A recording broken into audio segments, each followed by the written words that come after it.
그동안 저희가 전해드린 것과 같이 우리나라도 내년부터 사회 정서 학습을 학교 현장에 도입합니다. 제한된 시간 내에 온전한 교육이 이루어질 수 있을지, 모든 교사들이 사회 정서 교육을 할 수 있도록 적절히 연수가 진행은 되는 건지 현장의 걱정은 많습니다. 금창호 기자가 교사들의 목소리를 직접 들어봤습니다. 내년부터 학교 현장에 적용되는 사회정서 학습 프로그램은 모두 6차시로 구성돼 있습니다. 학교마다 사회정서 학습을 언제, 어떻게 할진 자율적으로 결정하게 됩니다. 초등학교와 중학교는 창의적 체험활동 시간을 활용할 수 있고, 대학 입시 최전선에 있는 고등학교에서도 내년도 고교학점제 도입으로 수업 이수시수가 줄어 교육을 실시할 여유가 생겼습니다. 다만 의무적으로 연간 200시간 넘게 수업해야 하는 기존 범교과 학습 주제는 걸림돌입니다. 적절한 방법으로 수업 시순 확보는 할 수 있을 것 같은데 여전히 이제 의무적인 교육들이 많이 있다 보니까 이런 걸 좀 통폐합을 이제 교육부에서도 좀 해야 되지 않을까. 6시간 교육으로 사회 정서 역량을 필요한 만큼 기를 수 있을지도 의문입니다. 전문가들은 이론 수업만으론 교육 효과에 한계가 있다며 학교 교육과정 전반에서 연습하고 훈련할 기회가 필요하다고 강조합니다. 수업 시간에도 해야 되고 생활 지도로도 하고 가정에서도 해야 되는 거예요. 그래야 아이들이 이게 자기 것이 되니까. 그래서 그걸 기술로 보고 반복적으로 연습하게 하고 아이들이 익히게 해서 자기 걸로 만들게 한다는 것. 그것이 우리나라에서 좀 관심을 기울여야 되는. 학교 규모가 크고 학급이 많은 경우 방송으로 교육을 하는 등 수업이 형식적으로 이루어질 거란 우려도 나옵니다. 그래서 교사들은 정규 교과와 연계하는 방법도 고민해야 한다고 조언합니다. 활동형 수업을 만들고 참여형 그런 만들면서 학생들이 이런 사회적인 것들, 그다음에 어떤 감성적인 부분들을 보고 또 느끼고 표현할 수 있도록 해준다면 저는 교과 속에서 충분히 사실은 가능하다라고 하는 것이죠. 결국 교사 개개인의 사회정서 교육 역량을 키워줄 연수가 필수입니다. 먼저 사회정서 학습이 아이들의 마음 건강뿐만 아니라 학업 성취도와 학교 생활 전반에 어떤 영향을 미치는지 인식해야 합니다. 또 사과하는 방법과 같이 특정 상황과 감정에 대처하는 요령을 교사가 구체적으로 가르칠 수 있게 연수를 통해 알려주는 것도 필요합니다. 다만 여기서도 이미 15개에 달하는 법정 의무 연수가 교사 입장에서는 부담입니다.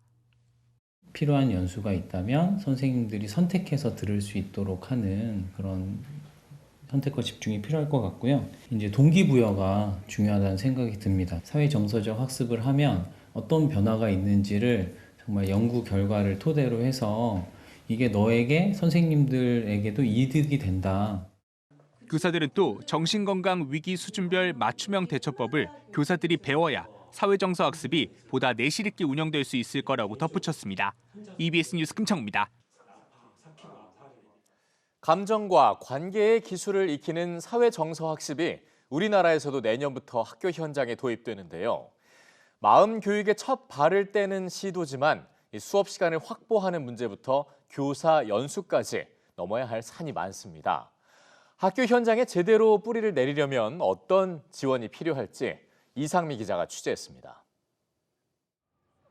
미국은 지난 2015년 초중등 교육법을 개정하면서 사회정서 학습을 학교에서 가르칠 수 있는 근거를 마련했습니다. 이를 바탕으로 주 정부는 사회정서 학습에 대한 정책을 만들고 필요한 예산과 지원을 확보해 나갔습니다. 현재 미국에서는 83%의 학교에서 사회정서 학습을 실시하고 있고 49개 주에서 사회정서 학습을 지원하는 정책을 시행 중입니다. The legislative side is hugely important to the success of SEL work. It really creates sort of the infrastructure on which to build successful social emotional learning. 우리나라에서도 마음 교육을 안정적으로 지원하기 위한 학생 마음건강 지원법 제정을 추진합니다. 또 초중등 교육법을 개정해 정서 행동 문제로 어려움을 겪는 학생에 대한 상담과 치료 지원 근거를 마련하는 방안을 검토하고 있습니다. 모든 학생을 위한 마음 교육부터 도움이 필요한 학생들에 대한 상담과 치료까지 촘촘하게 지원하겠다는 겁니다. 학생들 마음 건강을 위해서 예방 교육은 무엇을 어떻게 해야 하고 특히 이제 발견된 정서행동 문제에 대해서는 어떻게 지원을 해야 되고 또 그러한 지원이 학교 측면에서만으로는 충분하지가 않아서 지역사회 전문가, 전문기관과 연계가 반드시 필요한 부분이라 안정적으로 지속적으로 추진될 수 있는 법적인 근거를 담는다라고 보시면 될 것 같고요. 아이들의 마음 건강을 지키기 위해 학교와 가정의 협력도 중요한 과제로 꼽힙니다. 교사들은 사회정서학습 프로그램이 효과를 보려면 궁극적으로 학교 교육과 가정 교육이 연계되어야 한다고 입을 모읍니다. 가정에서부터 감정적, 정서적 교류가 활발히 이루어질 수 있는 환경을 조성해야 한다는 겁니다. 학교에서 하는 게 고작 뭐 20-30%지. 물론 그 교육도 중요한 거 맞지만 그 부모와 그 상호작용의 어떤 질, 그다음에 그 부모가 주는 그 온기, 정서적인 안정, 이것을 메울 수 있을까? 밑빠진 독이 물붓기라는 거죠. 사회정서학습이 학교 현장에 안착하기 위해서는 제도적인 뒷받침과 함께 가정을 비롯한 사회에 관심과 노력이 필요하다는 지적입니다. EBS 뉴스 이상미입니다. EBS 뉴스에서는 청소년 마음 건강 문제를 짚어보는 기획 보도를 이어가고 있습니다. 앞서 학생 자살 사망 보고서를 전수 분석해서 위기 학생 선별의 한계를 확인하고 또 모든 학생을 위한 마음 교육의 사례들도 살펴봤는데요. 내년부터는 이런 마음 교육이 우리 학교 현장에도 본격적으로 도입이 되는데 어떤 준비가 필요한지 오늘 EBS 뉴스에서 조목조목 짚어보겠습니다. 먼저 영상부터 보고 오겠습니다.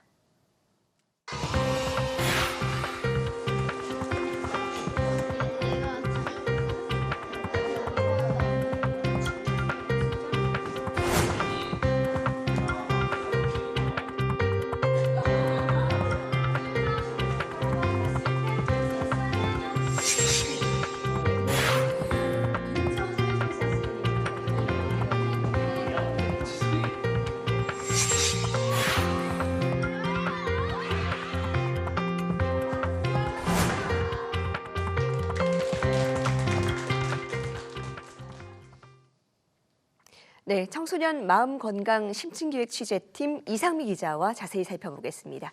어서 오세요. 네, 안녕하세요. 네, 우리가 흔히 마음 공부라는 말을 습관처럼 하곤 하는데 내년부터는 진짜로 학교에서 이 마음 공부를 하게 됩니다. 이른바 사회정서 학습 도입이 되는데 어떤 내용을 배우게 되는 겁니까? 네, 이 사회정서 학습은 5가지 사회정서 역량을 키우는 교육이라고 할 수 있는데요. 이 5가지 역량을 하나씩 살펴보면 가장 먼저 자기 자신에 대한 이해, 자기 인식이 있고요. 그 다음에 자신의 감정을 인식하고 조절할 수 있는 자기 관리가 있습니다. 즉, 나에 대해서 잘 알고 나의 감정을 잘 조절할 수 있는 능력을 의미하고요. 이어서 타인에게 공감하는 능력인 사회적 인식, 그리고 타인과 관계를 맺고 유지하는 관계 기술이 있습니다. 이 타인과 의사소통하고 협력하고 또 문제를 해결해 나가는 역량이 여기에 해당됩니다. 그리고 이를 바탕으로 책임 있는 의사결정을 할 수 있는 역량까지 포함이 되는데요. 내년부터 도입되는 프로그램은 이 5가지 핵심적인 사회정서 역량에 초점을 맞추고 있습니다. 여기에 마음 건강 문제를 인식하고 관리하는 역량까지 담았습니다. 즉, 마음 건강이 어려울 때 도움을 요청하는 법도 배우는 건데요. 이렇게 모두 6차시로 구성이 되어 있고요. 수업을 언제 어떻게 할지는 학교마다 자율적으로 결정하게 됩니다. 네, 학교에서 이 같은 마음 교육을 하게 된 배경에는 그만큼 이 청소년들의 정서적인 위기가 심각하다는 상황이 있습니다. 그렇기 때문에 이 단순히 지식을 배우는 것만으로는 기능을 다 할 수 없을 것 같은데 어떻습니까? 네, 그렇습니다. 이 사회정서 학습 시간에 이론만 배우는 걸로는 효과가 없습니다. 이 아이들에게 친구들과 소통할 때 경청이 중요하다, 공감이 중요하다 이렇게 가르친다고 해서 아이들이 저절로 경청하고 공감하는 능력이 생기는 게 아닙니다. 일상에서 계속 연습하고 훈련해야 얻을 수 있기 때문인데요. 그래서 이 사회정서 역량을 이 행복한 삶을 살아가는 데 필요한 기술이라고도 부릅니다. 그래서 전문가들은 이 학교 교육과정 전반에서 교과 수업 시간이나 다양한 활동 시간에 아이들이 자신의 감정을 인식하고 조절하고 또 다른 사람들과 의사소통하고 갈등이 생겼을 때 이것을 해결하는 연습을 꾸준히 할 수 있도록 이 학교 시스템 전체가 바뀌어야 한다고 강조를 하고 있습니다. 저희가 미국 학교 현장을 취재하러 갔을 때 이 학교 관계자들도 이 부분을 굉장히 강조했는데요. 이 사회정서 학습 시간에 배운 내용을 학교에서 실제로 연습할 수 있는 기회를 많이 준다고 합니다. 예를 들어 초등학교 1학년 아이들은 이 사회정서 학습 시간에 감정을 인식하고 조절하는 법을 배우는데요. 만약에 수업 시간에 한 학생이 감정이 너무 격해져서 수업을 듣기 힘들다면 교사에게 혼자 진정할 시간이 필요하다 이렇게 요청을 할 수가 있습니다. 그러면 교사는 이 아이를 교실 밖으로 분리하는 대신 교실 뒤편에 마련된 별도의 공간에서 스스로 진정을 할 수 있도록 시간을 줍니다. 이런 연습을 통해서 아이들은 자신의 감정을 인식하고 또 스스로 조절해보는 경험을 쌓아가는 겁니다. 네, 미국에서는 이미 20년 전부터 이 학교 교육의 사회정서학습을 도입하기 시작했습니다. 이렇게 확산할 수 있었던 이유는 뭐라고 볼 수 있을까요? 네, 미국에서는 이게 학교 현장에 도입된 이후에 이 사회정서 학습이 실제로 학생들에게 어떤 영향을 미쳤는지 이 분석하는 연구가 활발하게 이어졌는데요. 이 연구 결과 이 사회정서 학습을 실시한 이후에 학생들의 정서적인 우울이나 문제 행동은 줄어들었고 이 사회정서적 기술과 학업 성취도까지도 향상되는 효과가 확인됐습니다.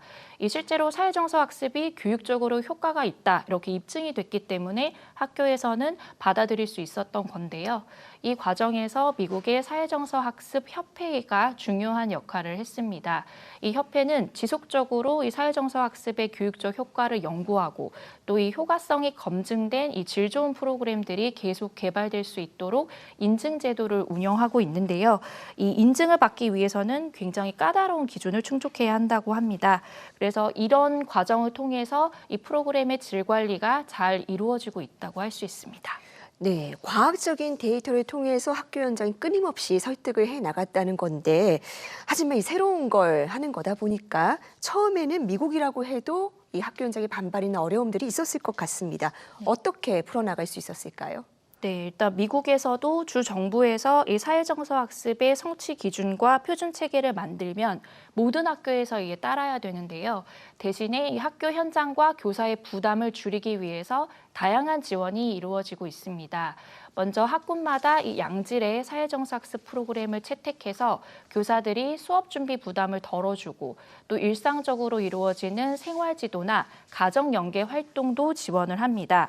그래서 집에 보내는 가정통신문도 다 제공이 될 정도로 매우 촘촘하게 지원을 해주고 있다고 하고요. 또 교사들에게 전문적인 연수나 코칭을 제공하는 제도도 갖추고 있습니다. 그래서 이제 교사들이 처음에는 이제 사회정서 학습을 가르치는데 거부감을 가지는 교사들도 처음에는 있었다고 합니다. 그런데 이 사회정서 학습을 통해서 학생들이 교과 시간에도 더욱 학습에 집중을 할 수 있고 또 아이들과 관계를 맺고 또 학급을 운영하는 데 있어서도 긍정적인 영향이 있다는 걸 교사들이 체감하면서 많이 달라졌다고 합니다. 그래서 저희가 실제로 인터뷰했던 교사는 수학을 가르치는 수학 선생님이셨는데요. 이 사회정서 학습 때 배운 기술을 수학 교과에 접목을 하는 게 올해 목표라고 밝히기도 했습니다. 네, 수학에도 마음 교육을 접목을 합니까? 네, 굉장히 파격적인 시도인 것 같은데 20년의 역사를 통해서 이렇게 제도를 다듬어 왔습니다. 자, 이제 우리나라에서도 내년부터 도입이 되는데 어떻게 준비가 되어가고 있습니까? 네, 일단 우리나라에서도 내년 도입을 앞두고 교육 프로그램을 개발을 했고요. 올해 2학기에 시범 운영을 했습니다. 그래서 저희가 이제 초등학교 저학년, 고학년, 중학교, 고등학교 이렇게 4가지 버전의 프로그램을 개발을 했고요. 학교 교육 과정에 어떻게 편성해서 운영할지 이 가이드라인을 마련해서 학교 현장에 안내할 예정입니다.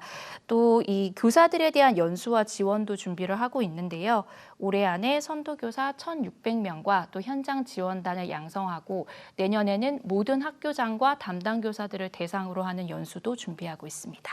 네, 지금 우리 학교 현장에 발생하고 있는 여러 가지 문제가 결국은 마음 위기에서 비롯된 것들이 많고 이 방향이 좀 이렇게 마음 교육의 방향을 강화하는 것은 해야 될 방향이기는 확실한데 그래도 보완해 나가야 될 과제들이 적지 않을 것 같습니다. 어떤 것들이 있을까요? 네, 일단 이번에 개발된 프로그램은 총 4가지 버전이라고 말씀드렸는데요. 이 미국의 사례를 보면 유치원부터 고등학교까지 학년 단위로 매우 촘촘하게 성취 기준과 역량이 나누어져 있고 이에 따라서 교육이 이루어지고 있습니다. 그래서 앞으로 이 교육 과정에 반영될 수 있도록 이 프로그램이 더 촘촘하게 개발이 되어야 할 것 같고요. 또 앞서 학교 교육 과정 전반에 반영되는 것이 중요하다고 말씀을 드렸는데요. 이를 위해서는 교과 수업에서 사회정서 학습을 다루는 이 연계 교육이 중요하다는 지적이 나옵니다. 우리나라 교육 과정을 살펴보면 이 교과별 성취 기준이나 핵심 역량에 이 사회정서 학습과 연결시킬 수 있는 내용들이 이미 많이 들어가 있다고 합니다. 그렇기 때문에 이 사회정서 학습이 지금까지 하지 않았던 완전히 새로운 내용을 가르치는 게 아니라 기존의 교육과정, 또 교과 수업과도 연계할 수 있는 부분들을 잘 찾아내서 다양하게 접목시키려는 노력이 필요하다는 지적입니다. 또 마지막으로 학교 교육 활동에서 사회정서 학습을 실시하는 것만큼 가정과의 연계도 중요하다고 강조하는데요. 아이들이 일상 속에서 학교뿐만 아니라 가정의 역할이 매우 중요하기 때문에 이런 부분에 있어서도 연계가 잘 이루어질 수 있도록 지원이 필요하다는 지적입니다.